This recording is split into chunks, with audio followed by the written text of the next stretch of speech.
to recreate the walk with these people. And as we walked, they stayed around me and kept moving me on, and it kept getting darker and darker.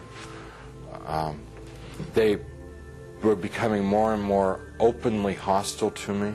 First they were sort of syrupy sweet to get me to go with them, and then when I was going along with them, it was like, hurry up, keep moving, you know, shut up, stop asking questions. You know, they started getting more ugly. And so we get into complete darkness. And I'm absolutely terrified. These people are very hostile. I don't know where I am.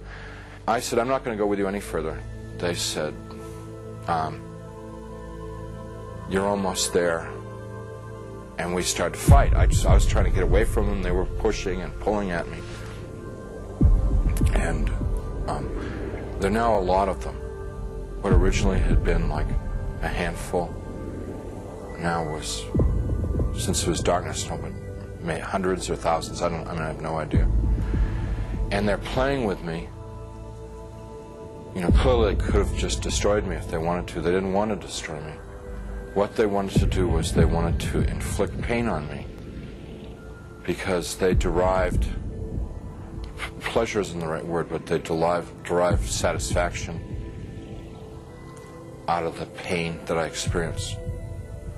So what they were doing in the beginning part was, it's real hard for me to talk about, and I'm not going to tell you much about it, just a little bit, because it gets, it just gets too ugly.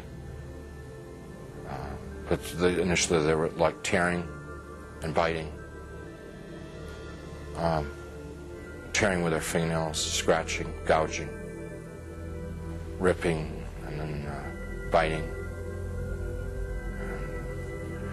Trying to defend myself, trying to fight them off, trying to get away from them, but it's like being in a beehive. There's just hundreds of them all over me. And I eventually was just laying on the ground there, all ripped up, pain everywhere, inside, outside, and even harder to bear than the physical pain was the emotional pain of what had just happened to me. The utter degradation that I just experienced. You know, I never once felt that it was unjust or wrong. I heard my voice. It wasn't somebody else's voice. It wasn't the voice of God or anything. It was my voice. And I heard it speak, but I didn't speak it. So whether it's the voice of my conscience or I don't know what it was just, but I distinctly heard my voice say, pray to God. And so I thought to myself, I don't believe in God. Pray to God. And I'm thinking, even if I could pray, I don't know how to pray anymore. I haven't prayed.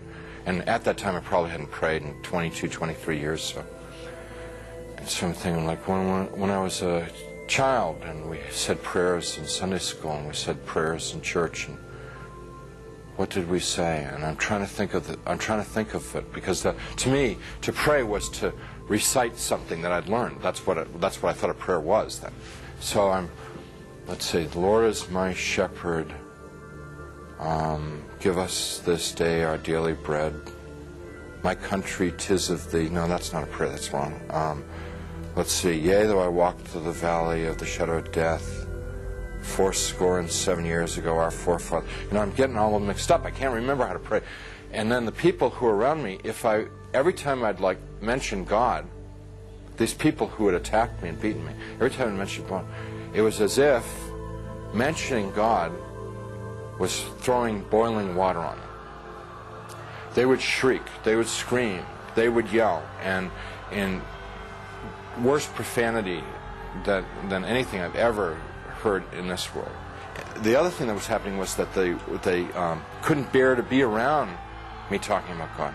It was so painful for them to hear about God that they kept backing away. And so I had a sense that I could push them away by talking about God.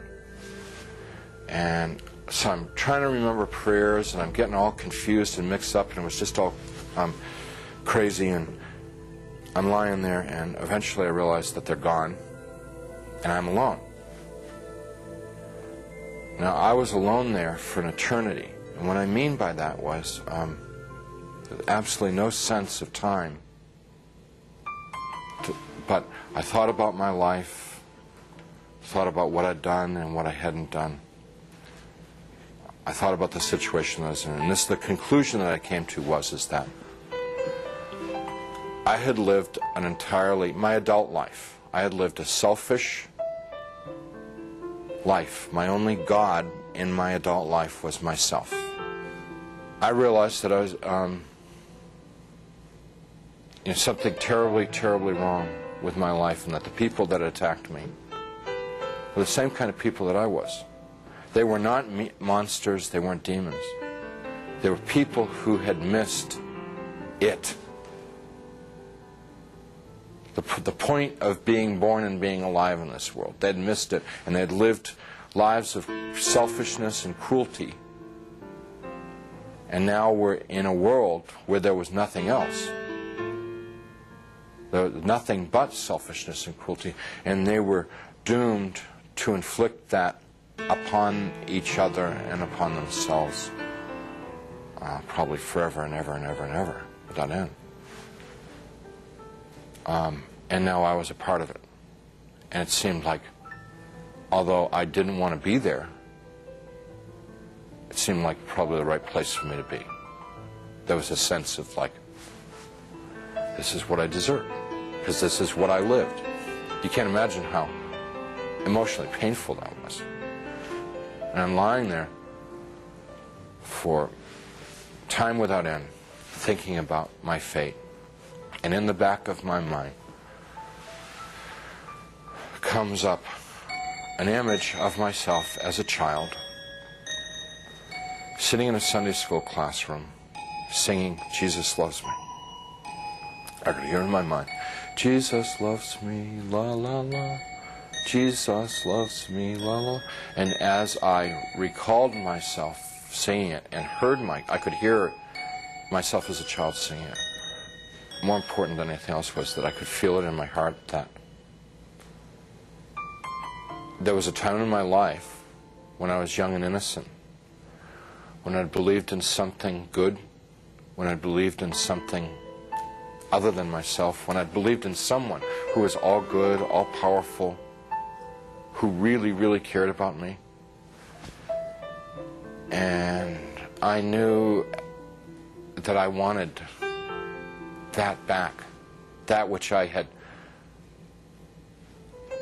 lost, that I'd thrown away, that I'd betrayed. I wanted that back. That I didn't know Jesus, but I wanted to know Jesus. I didn't know His love, but I wanted to know His love. I didn't know if He was real, but I wanted Him to be real. You know, I mean, this was all just because I trusted that there was a time in my life that I had believed in something, and that I knew I had known once as a child that it was true, and I wanted to trust that it was true. So I called out into the darkness, "Jesus, please save me." Please save me. And He came. He came. First there was a tiny little speck of light in the darkness, and very rapidly got bright. And the light became so bright that if it were in this world, it would have consumed me. It just would have fried me to a crisp. But it wasn't at all hot or dangerous there. The light just came upon me, and He reached down. He was in this light, and He reached down out of this light and gently started to pick me up. And in His light, I could see that I was gore and filth and wounds all over, and I looked like roadkill.